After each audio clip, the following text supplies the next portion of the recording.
Le voyage de Petit Ours.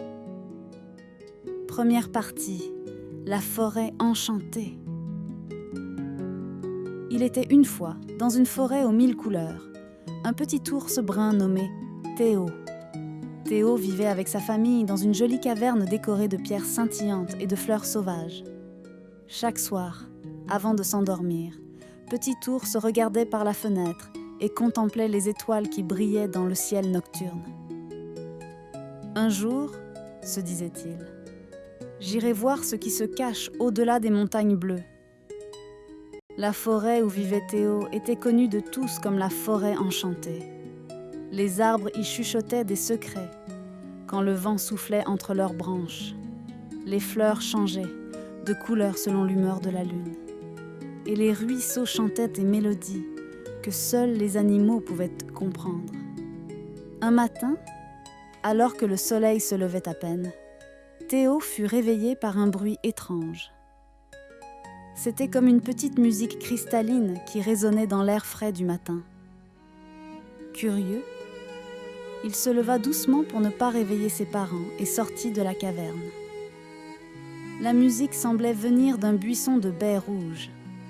Théo s'approcha sur la pointe des pattes et écarta délicatement les feuilles.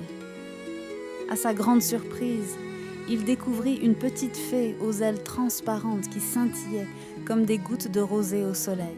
« Bonjour », dit la fée d'une voix mélodieuse. « Je m'appelle Étincelle. »« Bonjour », répondit Théo émerveillé. « Je m'appelle Théo, mais tout le monde m'appelle Petit Ours. »« Je sais qui tu es, Théo, » sourit Étincelle. « Je t'observe depuis longtemps. J'ai vu comment tu regardes les étoiles chaque soir et comment tu rêves de découvrir ce qui se cache au-delà des montagnes bleues. » Théo ouvrit grand les yeux, surpris que la fée connaisse ses rêves les plus secrets. « Es-tu déjà allé au-delà des montagnes bleues ?» demanda-t-il avec espoir. « Oh oui, plusieurs fois, » répondit Étincelle. « C'est un monde merveilleux rempli de surprises et d'aventures. Mais c'est aussi un long voyage qui demande du courage, de la persévérance et un cœur pur. »« J'aimerais tant y aller, » soupira Théo. « Eh bien, » dit Étincelle en voltant autour de lui, « aujourd'hui pourrait être le jour parfait pour commencer ton voyage. Qu'en dis-tu » Le cœur de Théo se mit à battre plus fort. Partir à l'aventure, découvrir de nouveaux endroits, rencontrer de nouvelles créatures, c'était tout ce dont il avait toujours rêvé.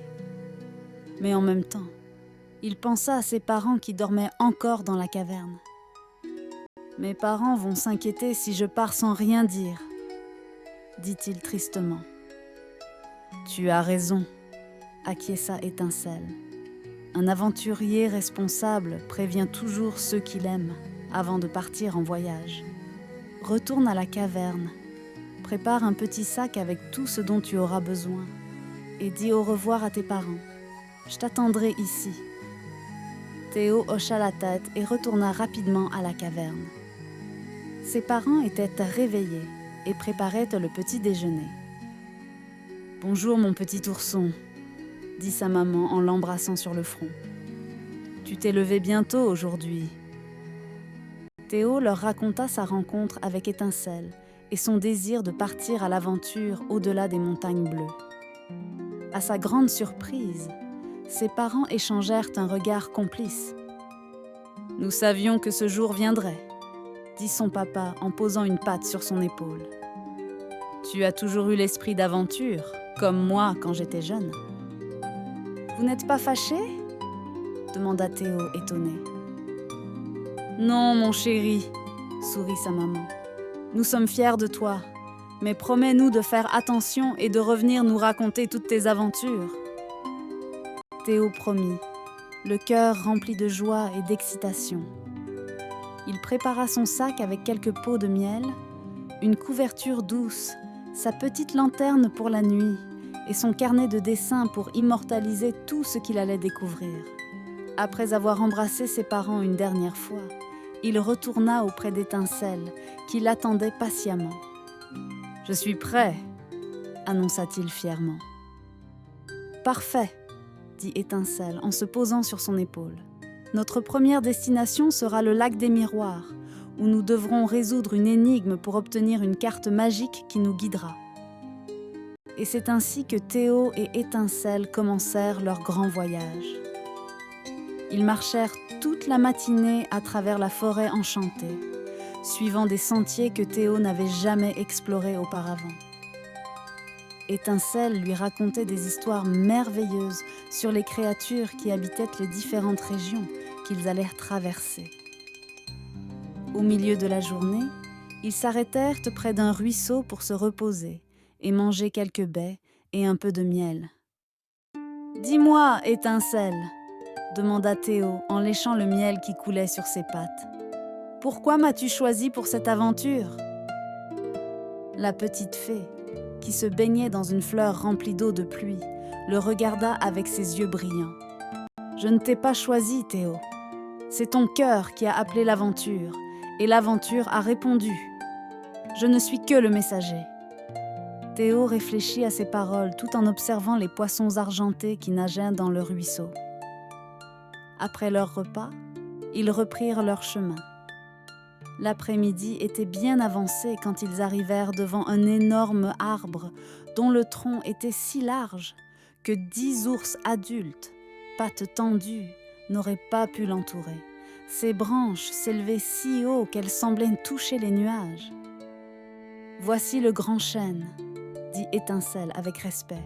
« C'est l'arbre le plus ancien de la forêt enchantée. On dit qu'il connaît tous les secrets du monde. » Théo regarda l'arbre majestueux avec admiration. Soudain, il remarqua une petite porte sculptée dans le tronc, juste assez grande pour qu'il puisse y passer en se baissant un peu. « Qu'est-ce que c'est » demanda-t-il en pointant la porte. « C'est l'entrée de la bibliothèque du Grand Chêne » expliqua Étincelle. « À l'intérieur se trouvent des milliers de livres qui racontent l'histoire de toutes les créatures qui ont vécu dans la forêt. Mais la bibliothèque n'ouvre sa porte qu'à ceux qui ont une question sincère à poser. »« Une question sincère ?» répéta Théo, perplexe. « Oui, une question qui vient vraiment du cœur, pas seulement de la curiosité. » Théo réfléchit profondément. Quelle question sincère pourrait-il poser ? Après un moment, il s'approcha de la porte et dit d'une voix claire : « Comment puis-je devenir assez courageux pour affronter tous les défis qui m'attendent au-delà des montagnes bleues ?» Lentement, la porte s'ouvrit en grinçant doucement. Une lumière dorée s'échappa de l'intérieur, invitant Théo à entrer. Étincelle sourit et vola jusqu'à son épaule. « Belle question !» murmura-t-elle à son oreille. Théo entra dans le grand chêne, émerveillé par ce qu'il découvrait. L'intérieur était beaucoup plus grand qu'il n'y paraissait de l'extérieur. Des escaliers en spirale montaient le long des parois, menant à des balcons remplis de livres de toutes les couleurs et de toutes les tailles. Des lanternes suspendues émettaient une douce lumière ambrée qui donnait à l'endroit une atmosphère chaleureuse et accueillante. Au centre de la pièce, assis sur un coussin de mousse, se trouvait un vieux hibou aux plumes grises et blanches. Il portait des lunettes rondes sur son bec crochu et lisait un gros livre posé devant lui. « Bonjour, jeune voyageur » dit le hibou sans lever les yeux de son livre. « Je suis le gardien des histoires. Ta question a été entendue et mérite une réponse. » Théo s'approcha timidement, impressionné par la sagesse qui émanait du vieil oiseau. « Assieds-toi » invita le hibou en désignant un petit coussin en face de lui. Théo obéit, tandis qu'Étincelle se posait sur une lanterne proche pour observer la scène. « Tu demandes comment devenir courageux » commença le hibou en le fixant de ses yeux jaunes perçants. « Mais laisse-moi te dire un secret. Le vrai courage n'est pas l'absence de peur, mais la volonté d'avancer malgré elle. » Il ferma son livre et en prit un autre sur une étagère proche. Le nouveau livre avait une couverture en cuir brun usé par le temps, avec des lettres dorées qui formèrent le titre « Le cœur du courage ». Ce livre raconte l'histoire d'un petit écureuil qui a sauvé la forêt enchantée d'un terrible incendie, expliqua le hibou.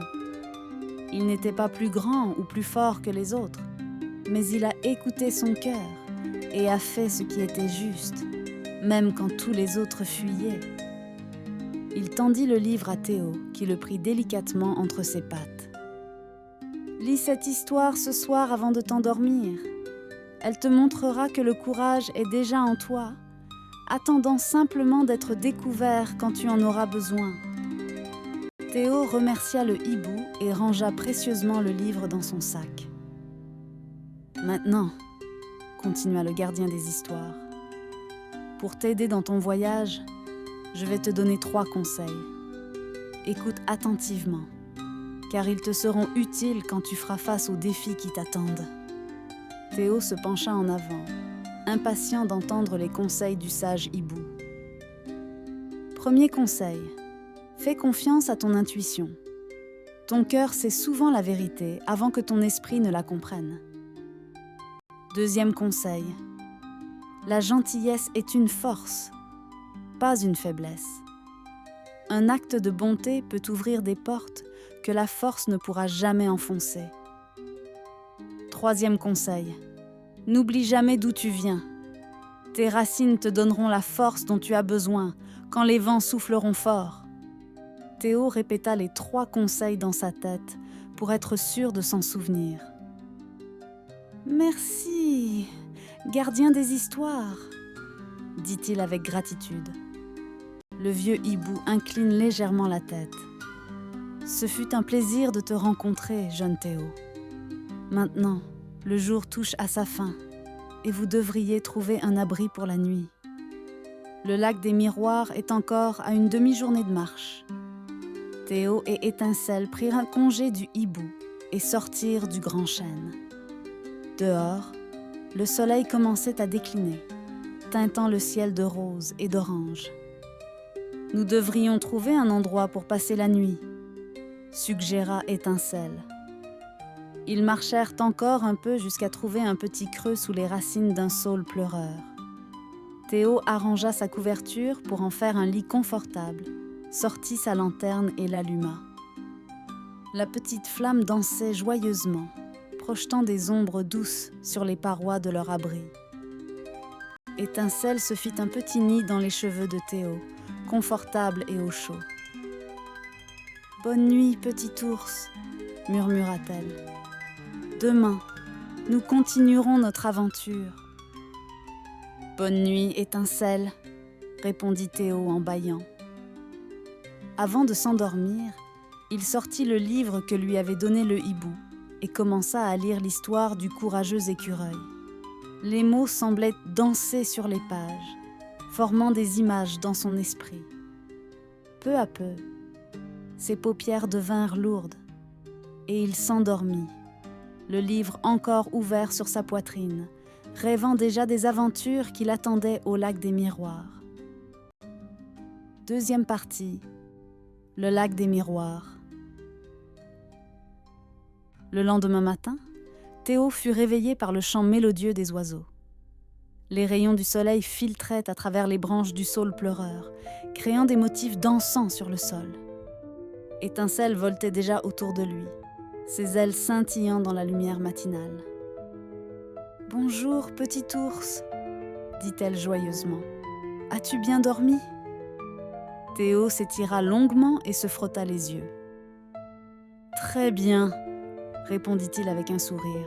« J'ai rêvé de l'écureuil courageux et de toutes sortes d'aventures. » Après un petit déjeuner composé de miel et de baies fraîches, ils rangèrent leurs affaires et reprirent leur chemin vers le lac des Miroirs. La forêt changeait subtilement à mesure qu'ils avançaient. Les arbres devenaient plus espacés, laissant passer davantage de lumière. Des fleurs aux couleurs vives bordèrent le sentier, et l'air était rempli du parfum sucré du nectar et du bourdonnement des abeilles affairées. « Dis-moi, étincelle, demanda Théo tandis qu'il marchait. Pourquoi le lac s'appelle-t-il le lac des miroirs? C'est parce que son eau est si claire et si calme qu'elle reflète parfaitement tout ce qui l'entoure, expliqua la petite fée. Mais ce n'est pas tout. On dit que si tu regardes attentivement dans ces eaux, tu peux voir non seulement ton reflet extérieur, mais aussi le reflet de ton âme. Le reflet de mon âme? S'étonna Théo. Comment est-ce possible? La magie, petit ours, répondit Étincelle avec un clin d'œil. La magie rend possible ce que l'esprit ne peut pas comprendre. Ils continuèrent leur chemin, traversant des clairières ensoleillées et de petits ruisseaux chantants. À midi, ils atteignirent le sommet d'une colline douce, et là, en contrebas, s'étendait le lac des miroirs. C'était un spectacle à couper le souffle. Le lac était parfaitement rond, comme un immense joyau posé sur un écrin de verdure. Son eau était d'un bleu si profond qu'il semblait contenir tout le ciel. Autour du lac, des fleurs de toutes les couleurs formaient un cercle parfait, comme si elles avaient été plantées par une main géante et soigneuse. « C'est magnifique !» murmura Théo, émerveillé. Ils descendirent la colline et s'approchèrent du bord du lac. L'eau était si claire que Théo pouvait voir les galets multicolores au fond et les petits poissons argentés qui nageaient paisiblement. « Que devons-nous faire maintenant ?» demanda-t-il à Étincelle. La petite fée vola jusqu'au centre du lac et plana à quelques centimètres au-dessus de la surface de l'eau. « Approche-toi de l'eau, Théo, » dit-elle, « et regarde ton reflet. » Curieux, Théo s'agenouilla au bord du lac et se pencha pour regarder son reflet. Au début, il ne vit que son image habituelle, un petit ours brun aux yeux curieux. Mais alors qu'il continuait à regarder, l'eau commença à onduler doucement, comme caressée par une brise invisible, et son reflet changea. Il se vit plus grand, plus fort, avec un regard déterminé et un sourire confiant. Ce n'était plus le reflet d'un ourson hésitant, mais celui d'un ours courageux et sûr de lui. « C'est moi ?» demanda Théo, fasciné. « C'est qui tu peux devenir ?» répondit une voix mélodieuse qui ne venait ni d'Étincelle, ni de nulle part autour d'eux, mais semblait émaner du lac lui-même. L'eau au centre du lac commença à s'élever, formant une colonne liquide qui prit peu à peu la forme d'une belle femme aux longs cheveux ondulants comme des vagues. Sa peau avait la transparence de l'eau pure, et ses yeux brillaient comme des saphirs. « Je suis Ondine, l'esprit du lac », dit la femme d'eau d'une voix qui ressemblait au murmure d'un ruisseau. « Bienvenue, Théo de la forêt enchantée, et bienvenue, étincelle des lumières dansantes. » Théo était bouche bée, n'ayant jamais rien vu d'aussi magique de toute sa vie. Étincelle, quant à elle, s'inclina respectueusement devant l'esprit du lac. « Nous sommes venus chercher la carte magique, » dit la petite fée. Théo entreprend un grand voyage au-delà des montagnes bleues. Ondine tourna son regard cristallin vers Théo. Un grand voyage, en effet. Mais avant que je ne te donne la carte, jeune Théo, tu dois résoudre une énigme pour prouver que ton esprit est aussi près que ton cœur pour cette aventure. Théo acquiesça, un peu nerveux mais déterminé. « Voici mon énigme, » dit Ondine de sa voix musicale. « Je n'ai ni début ni fin, mais je suis infinie. Je peux contenir des montagnes et des océans, des étoiles et des planètes, et pourtant je tiens dans la tête d'un petit ourson. Qui suis-je » Théo fronça les sourcils, réfléchissant intensément. Il n'avait jamais été très doué pour les énigmes, mais celle-ci semblait particulièrement difficile. Quelque chose qui n'a ni début ni fin, qui est infini, qui peut contenir des montagnes et des océans, des étoiles et des planètes. mais qui tient dans sa tête. Il regarda autour de lui, cherchant de l'inspiration. Son regard se posa sur le lac, puis sur le ciel qui s'y reflétait, puis sur les fleurs colorées, et enfin sur le livre qui dépassait de son sac. Le livre que lui avait donné le hibou, rempli d'histoires. Soudain, la réponse lui apparut, claire comme l'eau du lac. « L'imagination !» s'exclama-t-il avec excitation. « C'est l'imagination !» Le visage aquatique d'Ondine s'illumina d'un sourire radieux, faisant danser des reflets arc-en-ciel sur la surface du lac. « Bravo, jeune Théo !» dit-elle. « L'imagination n'a en effet ni début ni fin. Elle est infinie dans ses possibilités. Elle peut contenir tout ce que l'esprit peut concevoir, des montagnes les plus hautes aux océans les plus profonds, des étoiles les plus lointaines aux planètes les plus mystérieuses. Et pourtant, elle réside dans ton esprit, prête à te transporter partout où tu souhaites aller. » Théo sourit, fier d'avoir résolu l'énigme. « Tu as prouvé que ton esprit est vif et ouvert, » continua Ondine. « Maintenant, je vais te donner ce que tu es venu chercher. » Elle étendit sa main fluide, et de l'eau qui la composait émergea un petit rouleau de parchemin, parfaitement sec. Le rouleau flotta doucement jusqu'à Théo qui le prit délicatement entre ses pattes. « Ceci est la carte des chemins invisibles, » expliqua Ondine. « Elle te montrera des sentiers que seuls les cœurs purs peuvent voir, des passages secrets à travers les montagnes, des ponts sur des rivières cachées. Mais attention, la carte ne révèle ses secrets qu'à celui qui sait vraiment ce qu'il cherche. » Théo regarda le parchemin avec curiosité. Il semblait vierge, sans aucun dessin ni inscription. « Comment puis-je l'utiliser si elle ne montre rien ?» demanda-t-il, perplexe. « Quand le moment sera venu, tu sauras, » répondit mystérieusement Ondine. « Pour l'instant, garde-la précieusement. » Théo rangea soigneusement le parchemin dans son sac, à côté du livre du hibou. « Maintenant, » dit Ondine, « la journée est encore jeune, et vous avez un long chemin à parcourir avant d'atteindre les montagnes bleues. Partez vers l'est, suivez le ruisseau au galet d'argent. Il vous mènera à la vallée des Échos, dernière étape avant les montagnes. »« Merci, Ondine, » dit Théo avec gratitude. L'esprit du lac inclina légèrement la tête, puis son corps aquatique commença à se dissoudre, retournant peu à peu dans les eaux paisibles du lac. Juste avant de disparaître complètement, sa voix résonna une dernière fois. « Souviens-toi, jeune Théo, que le plus grand des voyages commence toujours par un petit pas, et que les trésors les plus précieux ne sont pas toujours ceux qui brillent le plus. » Et puis elle était partie, ne laissant derrière elle que des ondulations à la surface du lac. Théo et Étincelle restèrent un moment silencieux, encore impressionnés par leur rencontre avec l'esprit du lac. « Allons-y, » dit finalement Étincelle.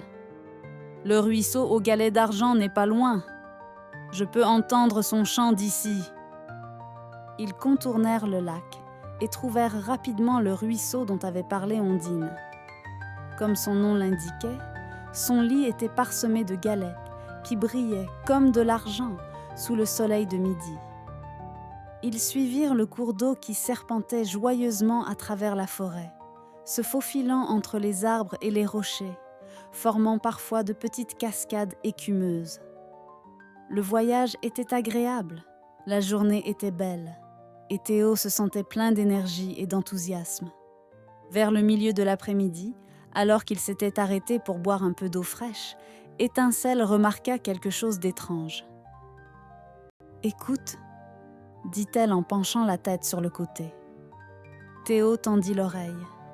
Au début, il n'entendit que les bruits habituels de la forêt, le bruissement des feuilles, le chant des oiseaux, le murmure du ruisseau.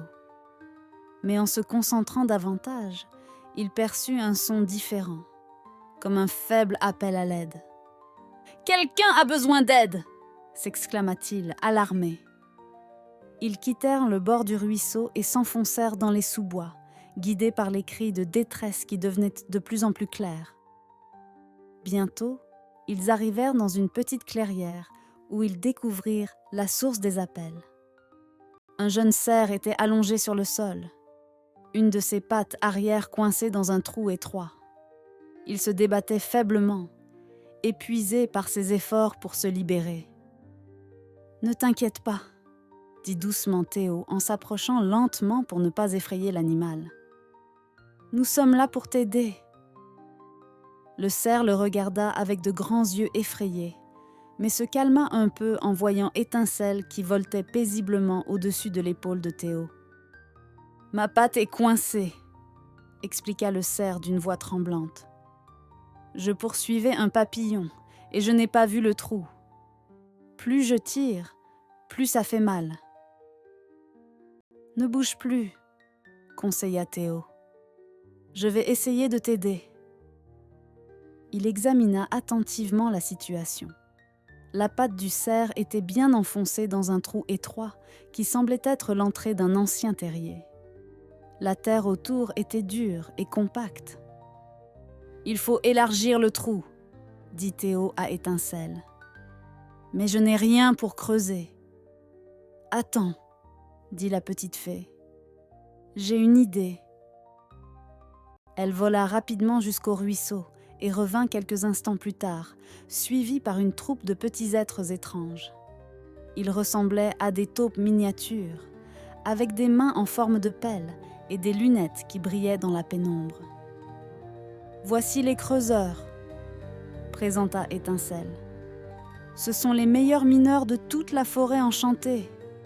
Ils peuvent creuser des tunnels à travers n'importe quelle substance. » Les creuseurs saluèrent Théo en inclinant leur petite tête, puis se mirent immédiatement au travail. Avec une efficacité impressionnante, ils commencèrent à élargir le trou autour de la patte du cerf, prenant soin de ne pas lui faire mal.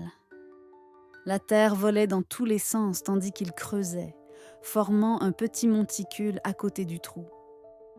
En quelques minutes à peine, ils avaient suffisamment élargi l'ouverture pour que le cerf puisse retirer sa patte sans difficulté. « Merci, merci beaucoup, » dit le jeune cerf en se relevant prudemment, testant sa patte pour s'assurer qu'elle n'était pas blessée. Les creuseurs inclinèrent à nouveau leur tête, puis disparurent aussi rapidement qu'ils étaient venus, retournant à leurs tâches souterraines. « Comment puis-je vous remercier ?» demanda le cerf à Théo et Étincelle. « Ce n'est pas nécessaire, » répondit Théo avec un sourire. « Nous sommes heureux d'avoir pu t'aider. »« Je m'appelle Sylvain, » dit le cerf. « Je vis dans cette partie de la forêt. Où allez-vous ? Peut-être puis-je vous guider ? » « Nous nous dirigeons vers la vallée des Échos, » expliqua Étincelle. C'est notre dernière étape avant de traverser les montagnes bleues. Les yeux de Sylvain s'illuminèrent. La vallée des Échos. Je connais très bien cet endroit. Mon oncle y vit. Si vous voulez, je peux vous y conduire par un raccourci que seuls les cerfs connaissent. Théo et Étincelle acceptèrent avec joie cette offre généreuse. Ils retournèrent au ruisseau pour récupérer le chemin principal, puis suivirent Sylvain qui bondissait gracieusement devant eux, s'arrêtant régulièrement pour les attendre. Le raccourci de Sylvain les conduisit à travers des parties de la forêt que Théo n'aurait jamais imaginées. Ils traversèrent un bosquet où les arbres avaient des feuilles qui changeaient de couleur selon la direction du vent, passèrent sous une arche naturelle formée par deux arbres entrelacés, et découvrirent une petite cascade dont l'eau semblait chanter une mélodie apaisante. Tout en marchant, Sylvain leur raconta des histoires sur la forêt et ses habitants, sur les traditions des cerfs et sur les légendes de la vallée des Échos. Théo écoutait attentivement, fasciné par ces récits qui enrichissaient son aventure. Le soleil commençait à décliner quand ils atteignirent le bord de la forêt enchantée. Devant eux s'étendait une vaste vallée verdoyante, entourée de falaises rocheuses aux formes étranges. À l'autre bout de la vallée, majestueuses et imposantes, se dressaient les montagnes bleues, leur sommet se perdant dans les nuages. « Voici la vallée des échos », annonça Sylvain. « C'est ici que nos chemins se séparent. Mon territoire ne s'étend pas au-delà de la forêt. »« Merci pour ton aide, Sylvain, » dit Théo avec gratitude. « C'est moi qui vous remercie, » répondit le jeune cerf. « Sans vous, je serais encore coincé dans ce trou. Bonne chance pour votre voyage au-delà des montagnes bleues. J'espère que vous trouverez ce que vous cherchez. » Sur ces mots, il fit demi-tour et disparut rapidement dans les sous-bois, laissant Théo et Étincelle au seuil de la vallée des échos, prêts pour la prochaine étape de leur aventure. Troisième partie, la vallée des échos. Le soleil se couchait lorsque Théo et Étincelle entrèrent dans la vallée des échos. Le ciel se parait de teintes orangées et violettes, créant un spectacle magnifique au-dessus des montagnes bleues qui se profilaient à l'horizon. « Nous devrions trouver un endroit pour passer la nuit, » suggéra Étincelle. « La vallée peut être trompeuse dans l'obscurité. » Ils s'avancèrent trop prudemment dans la vallée verdoyante. L'herbe haute ondulait doucement sous la brise du soir, comme une mer verte et paisible. De temps en temps, des fleurs étranges brillaient faiblement dans le crépuscule, émettant une lueur bleutée qui guidait leurs pas. « Pourquoi s'appelle-t-elle la vallée des échos ?» demanda Théo en murmurant, sentant instinctivement qu'il ne fallait pas parler trop fort. À peine avait-il prononcé ces mots que sa voix fut reprise et amplifiée, rebondissant sur les falaises environnantes. Écho, écho, écho, répétaient les parois rocheuses, comme si elles se répondaient les unes aux autres. Voilà pourquoi, sourit Étincelle, sa voix cristalline créant à son tour une cascade d'échos mélodieux. Les falaises de cette vallée ont la propriété unique de capturer les sons et de les renvoyer multipliés. Mais ce ne sont pas de simples échos. On dit qu'ils peuvent révéler la vérité cachée dans les mots que l'on prononce. Théo écoutait, fasciné, tandis que le dernier écho s'éteignait doucement. « C'est magnifique !» murmura-t-il. Et aussitôt les échos reprirent ses paroles, les transformant en une sorte de chant apaisant. Ils continuèrent à avancer, cherchant un abri pour la nuit. Soudain, Étincelle s'arrêta et pointa quelque chose du doigt. « Regarde là-bas !» À quelque distance, nichée au pied d'une des falaises, se trouvait une petite maison de pierre. De la fumée s'échappait de sa cheminée et une lumière chaude brillait à ses fenêtres. « Crois-tu que nous pourrions y demander l'hospitalité ?» demanda Théo, incertain. « Ça ne coûte rien d'essayer », répondit Étincelle. « Dans la vallée des échos, les voyageurs sont généralement bien accueillis. » Ils s'approchèrent de la maison de pierre. À mesure qu'ils avançaient, Théo distinguait mieux les détails. Des rideaux colorés aux fenêtres, un petit jardin soigneusement entretenu devant la porte, et une collection de pierres étranges et scintillantes disposées le long du chemin menant à l'entrée. Arrivé devant la porte, Théo prit une profonde inspiration et frappa 3 coups légers. Presque immédiatement, la porte s'ouvrit, révélant une vieille tortue à la carapace ornée de symboles mystérieux. Elle portait des lunettes rondes au bout de son nez et un châle vert autour de ses épaules. « Bonjour, bonjour !» dit-elle d'une voix lente mais accueillante. « Des visiteurs à cette heure, quelle surprise agréable !»« Bonsoir !» répondit poliment Théo. « Je m'appelle Théo et voici mon ami Étincelle. Nous sommes en voyage vers les montagnes bleues et cherchons un abri pour la nuit. Pourriez-vous nous héberger, s'il vous plaît ?» La tortue les observa attentivement par-dessus ses lunettes, puis sourit largement, révélant quelques dents manquantes. « Mais bien sûr, mes petits, je suis Madame Carapace, la gardienne des échos. J'accueille tous les voyageurs qui passent que par la vallée. Entrez, entrez ! J'ai justement préparé une soupe aux champignons des bois, et il y en a largement assez pour tout le monde. » Elle s'écarta pour les laisser entrer dans sa maison chaleureuse et accueillante.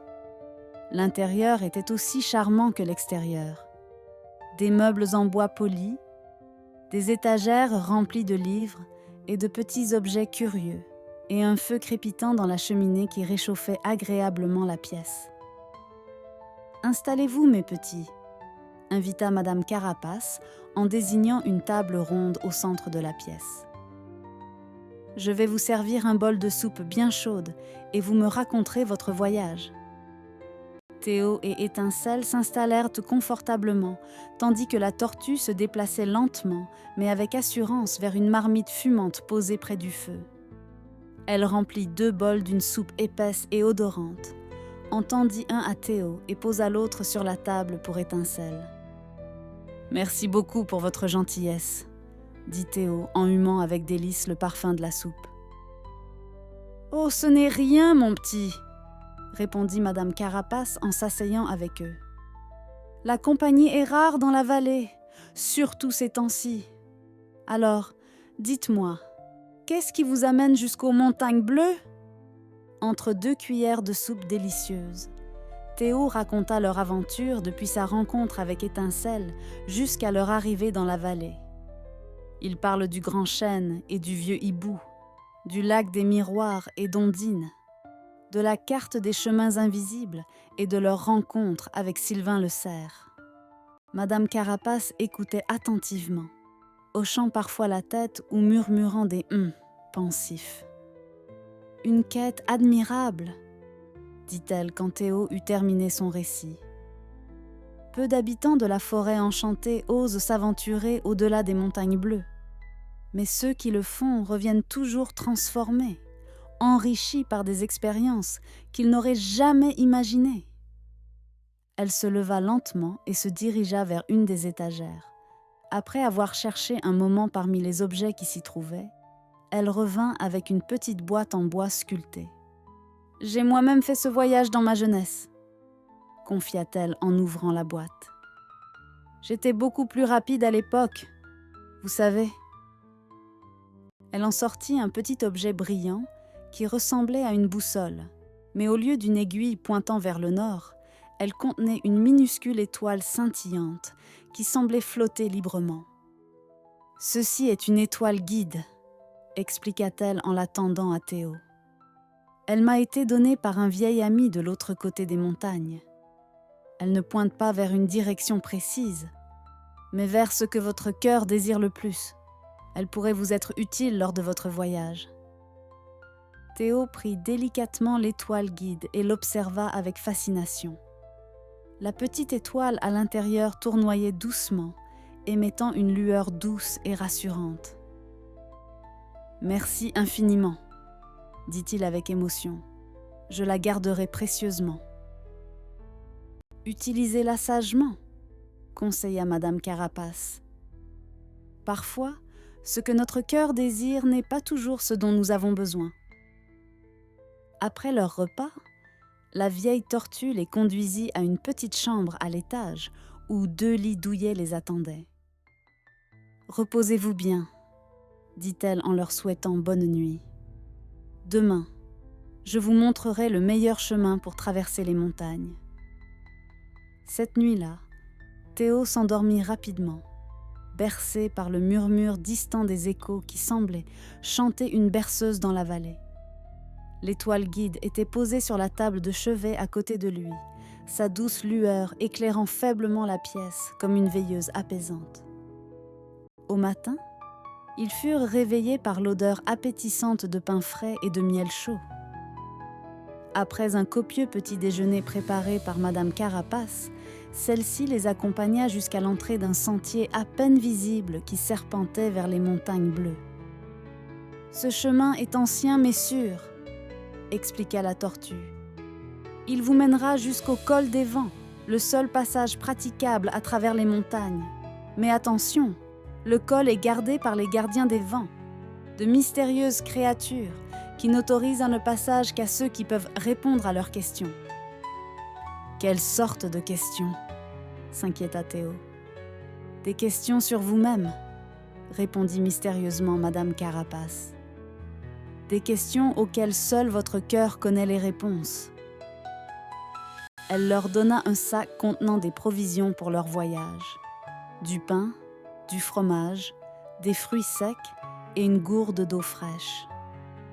Puis elle remit à Théo une petite flûte en bois. « Si jamais vous avez besoin d'aide dans la vallée, jouez une mélodie sur cette flûte. Les échos la porteront jusqu'à moi, et je viendrai aussi vite que mes vieilles pattes me le permettront. » Théo la remercia chaleureusement et rangea la flûte dans son sac à côté de l'étoile guide, du livre du hibou et de la carte des chemins invisibles. Après avoir fait leurs adieux à Madame Carapace, Théo et Étincelle s'engagèrent sur le sentier montagneux. Le chemin était escarpé mais praticable, serpentant entre les rochers et les buissons épineux. À mesure qu'ils s'élevaient, la vue sur la vallée des Échos devenait de plus en plus impressionnante. « Regarde !» s'exclama Théo en se retournant. « On peut voir toute la vallée d'ici. » La vallée s'étendait majestueusement en contrebas, un tapis de verdure bordé par les falaises rocheuses et traversé par une rivière sinueuse qui étincelait comme un ruban d'argent sous le soleil matinal. Au loin, la forêt enchantée formait une masse sombre et mystérieuse.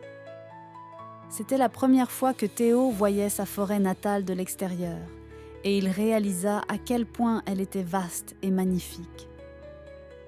Ils continuèrent leur ascension pendant plusieurs heures, s'arrêtant régulièrement pour se reposer et admirer le paysage qui changeait progressivement. La végétation se faisait plus rare à mesure qu'ils montaient, laissant place à des rochers couverts de mousse et de lichen.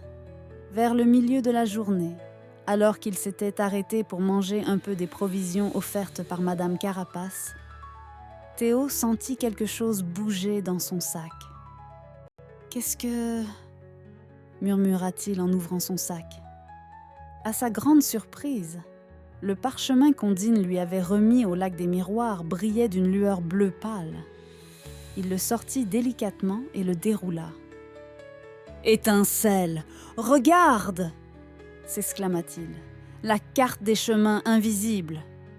Le parchemin, qui était vierge lorsqu'il l'avait reçu, montrait maintenant un dessin détaillé des montagnes bleues, avec des sentiers en pointillés, des symboles mystérieux et des annotations dans une écriture élégante. « Incroyable !» souffla Étincelle en se posant sur l'épaule de Théo pour mieux voir. « La carte s'est activée toute seule !» Ondine avait dit qu'elle révélerait ses secrets quand le moment serait venu, se souvint Théo. « Voyons ce qu'elle nous montre !» Ils examinèrent attentivement la carte. Elle indiquait clairement leur position actuelle sur le flanc de la montagne, marquée par un petit point lumineux qui pulsait doucement. Un sentier en pointillés bleus partait de ce point et serpentait à travers les montagnes jusqu'à une région marquée d'un symbole représentant une porte entourée d'étoiles. « Ce doit être le col des vents dont parlait Madame Carapace, » supposa Étincelle. « Et regarde, ici, il y a une note. » Près du symbole du col, des mots se formaient et se transformaient continuellement, comme si la carte essayait de communiquer avec eux. Théo plissa les yeux pour les déchiffrer. « Au col des vents, les gardiens posés 3 questions te devront. Sincérité et courage, tes seules armes seront. » Ça confirme ce que nous a dit Madame Carapace, dit Théo. Nous devrons répondre aux questions des gardiens des vents pour pouvoir passer. Il continua à étudier la carte et remarqua un autre sentier, marqué en pointillés rouges, qui contournait le col et semblait proposer une route alternative à travers les montagnes. « Et ce chemin-là » demanda-t-il en le montrant du doigt. Dès qu'il toucha le sentier rouge, de nouveaux mots apparurent sur la carte. Le passage des ombres, chemin rapide mais périlleux. Seuls les cœurs les plus purs peuvent le traverser sans se perdre. Je crois que nous devrions suivre le chemin bleu, dit prudemment Étincelle. Le passage des ombres semble dangereux. Théo hocha la tête, d'accord avec elle. Il roula soigneusement la carte et la remit dans son sac. Puis ils reprirent leur ascension, suivant maintenant les indications du parchemin magique. Le sentier devenait de plus en plus difficile à mesure qu'ils s'approchèrent du sommet. L'air se raréfiait et le vent se renforçait, sifflant entre les rochers et créant parfois des mélodies étranges qui rappelaient à Théo les échos de la vallée en contrebas. Étincelle, dont les ailes légères étaient malmenées par les rafales, se réfugia dans la poche de Théo, sortant de temps en temps la tête pour lui indiquer la direction à suivre. Après encore quelques heures d'effort, ils atteignirent enfin un large plateau rocheux balayé par les vents. Au centre du plateau se dressait une arche de pierre imposante, sculptée dans le roc même de la montagne. Des symboles mystérieux étaient gravés sur toute sa surface, et ils semblaient luire faiblement dans la lumière déclinante de l'après-midi. « Le col des vents !» murmura Étincelle. « Nous y sommes enfin !» Théo s'approcha lentement de l'arche, impressionné par sa taille et la finesse des sculptures qui l'ornaient. À mesure qu'il avançait, le vent semblait s'intensifier, tourbillonnant autour de lui comme s'il était vivant et conscient de sa présence. Soudain, le vent se concentra devant l'arche, formant 3 colonnes d'air tourbillonnant qui prirent donc peu à peu une forme vaguement humanoïde. C'étaient là les gardiens des vents, des êtres faits d'air et de magie, transparents comme le verre, mais visibles grâce aux feuilles, à la poussière et aux petits débris qu'ils contenaient dans leur corps tourbillonnant. « Qui ose demander le passage ?» demandèrent-ils d'une voix qui ressemblait au murmure du vent dans les arbres. Théo fit un pas en avant, rassemblant tout son courage. « Je suis Théo de la forêt enchantée, et voici mon ami Étincelle des lumières dansantes. Nous souhaitons traverser les montagnes bleues. » Les gardiens des vents tournoyèrent autour de lui, l'examinant sous tous les angles. « Pour traverser le col des vents, » dirent-ils de leur voix sifflante. « Tu dois répondre à 3 questions avec une sincérité absolue. Toute tromperie sera détectée et le passage te sera refusé. Es-tu prêt à répondre, Théo de la forêt enchantée ?» Théo prit une profonde inspiration et acquiesça. « Je suis prêt. » Le premier gardien s'avança, sa forme tourbillonnante s'élevant un peu plus haut que les autres. « Première question. Quelle est la chose que tu crains le plus en ce monde ?» Théo réfléchit un moment. C'était une question difficile, car il y avait beaucoup de choses qui l'effrayaient.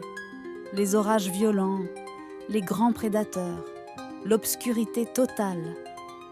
Mais en cherchant au fond de son cœur, il trouva la réponse véritable. « Ce que je crains le plus, dit-il doucement, c'est de décevoir ceux qui croient en moi, de ne pas être à la hauteur des attentes et de l'amour que ma famille et mes amis me portent. » Le vent autour de lui sembla frémir légèrement, puis le premier gardien recula, apparemment satisfait de sa réponse. Le deuxième gardien s'avança à son tour. « Deuxième question. Qu'espères-tu trouver au-delà des montagnes bleues ?» Cette fois, Théo n'eut pas besoin de réfléchir longtemps. La réponse était claire dans son esprit. « Je ne sais pas exactement ce que je trouverai, » répondit-il honnêtement. « Et c'est précisément ce qui m'attire. J'espère découvrir de nouveaux lieux, rencontrer de nouvelles créatures, apprendre de nouvelles choses. J'espère élargir mon horizon et revenir enrichi de ces expériences pour les partager avec ceux que j'aime. Le deuxième gardien tournoya rapidement, comme animé d'une énergie nouvelle, puis recula à son tour. Enfin, le troisième gardien, le plus grand et le plus impressionnant des trois, s'avança et posa la dernière question.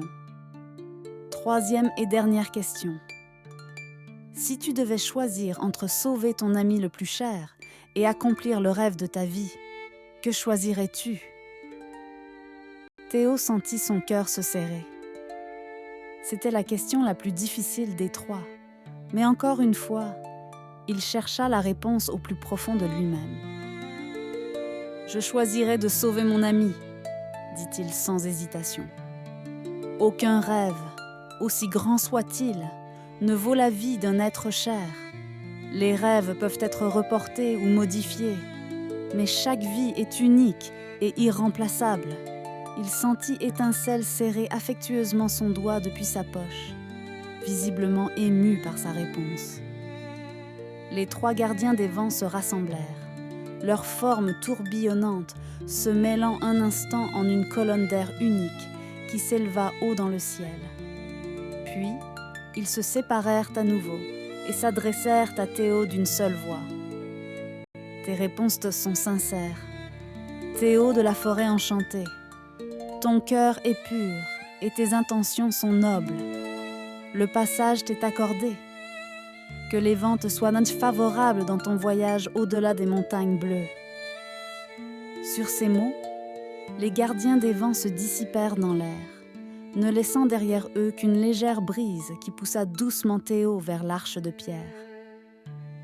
Alors qu'il passait sous l'arche, une sensation étrange l'envahit, comme s'il traversait un rideau d'eau invisible. L'air semblait vibrer autour de lui, et pendant un bref instant, il eut l'impression que tout devenait flou, comme un dessin sous la pluie. Puis la sensation disparut, et il se retrouva de l'autre côté de l'arche, sur un sentier qui descendait doucement le long du versant opposé de la montagne. « Nous avons réussi, Étincelle !» s'exclama-t-il, excité. « Nous sommes passés !» La petite fée sortit de sa poche et vola autour de lui, partageant son enthousiasme. « Tu as été formidable, Théo. Tes réponses étaient si belles et si vraies. Je suis fière d'être ton ami. » Théo rougit sous ces compliments, mais il se sentait effectivement fier de lui-même. Il avait affronté les gardiens des vents et avait gagné le droit de passer grâce à sa sincérité et à son courage. « Regarde !» dit Étincelle en pointant vers l'horizon. « Le monde au-delà des montagnes bleues. » Devant eux s'étendait un paysage époustouflant. Des plaines verdoyantes à perte de vue, parcourues de rivières sinueuses qui brillaient comme de l'argent au soleil couchant. Au loin, on distinguait les contours d'une cité étincelante qui semblait faite de cristal et de lumière, et plus loin encore, les silhouettes d'autres montagnes, d'autres forêts, d'autres merveilles à découvrir. « C'est magnifique !» souffla Théo, ému par ce spectacle grandiose. Ils commencèrent à descendre le sentier, excités à l'idée des aventures qui les attendaient dans ce nouveau monde inexploré. Le soleil se couchait lentement derrière eux, illuminant leur chemin d'une lumière dorée qui semblait prometteuse et pleine d'espoir. Alors qu'ils marchaient, Théo sortit l'étoile guide de son sac et la regarda. La petite étoile à l'intérieur tournoyait joyeusement, comme si elle partageait son excitation. « Où allons-nous maintenant ?» demanda-t-il à Étincelle. La petite fée sourit, ses ailes scintillant dans la lumière du crépuscule. « Partout où le vent nous mène, petit ours, l'aventure ne fait que commencer. » Et ainsi, main dans la main et le cœur léger, Théo et Étincelle s'avancèrent dans le monde au-delà des montagnes bleues, prêts à vivre 1000 aventures et à découvrir les merveilles qui les attendaient. Car comme l'avait dit le vieux hibou, le vrai courage n'est pas l'absence de peur, mais la volonté d'avancer malgré elle. Et Théo, le petit ours de la forêt enchantée, avait trouvé ce courage en lui-même, guidé par l'amitié, la sincérité et la bonté de son cœur. Certains disent qu'il voyage encore aujourd'hui, découvrant chaque jour de nouveaux horizons, rencontrant de nouvelles créatures extraordinaires et vivant des aventures merveilleuses. Et peut-être, si vous écoutez attentivement le vent qui souffle à travers les arbres de la forêt, pourrez-vous entendre les échos de ces histoires, portées par la magie de l'amitié et du courage. Et toi, petit auditeur qui s'endort doucement, n'oublie jamais que la plus grande aventure est celle qui se trouve dans ton cœur. Laisse tes rêves te guider vers des mondes merveilleux et rappelle-toi que, comme Théo, tu possèdes